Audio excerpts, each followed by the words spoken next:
puppies gaan we weer lekker eten. Kom maar. Kom maar. Goed zo.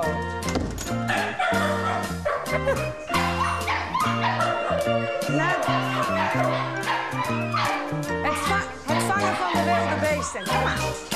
Hallo. Hallo. Zo. Ja, jongens. Ja.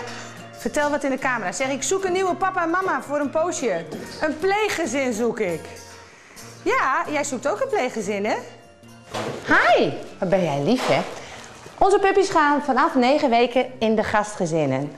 En vanaf 9 weken moeten ze alles meemaken, dat heet de socialiseringsperiode, wat een pup voor de rest van zijn leven als bagage nodig heeft. Daarna, en dat is ongeveer 6 tot 9 maanden, krijgen wij ze weer terug. En dan gaan wij ze trainen. En dan trainen we ze nog 3, soms 6 maanden, hangt er vanaf hoe erg de conditie is van de cliënt die de hond gaat krijgen. En dan trainen wij ze af op dat wat de hulpvraag is. Want elke hond wordt custom-made getraind. Dus als de hulpvraag is, ik wil graag dat hij voor mij altijd het licht aandoet, dan gaat hij gewoon altijd het licht aandoen. Verse Piek en uw hond vinden dat hartstikke lekker.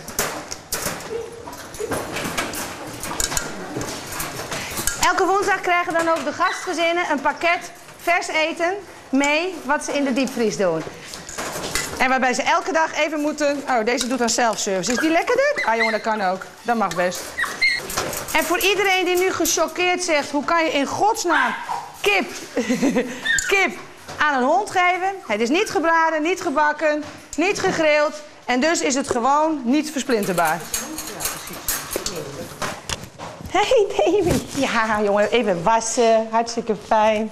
Even lekker wassen.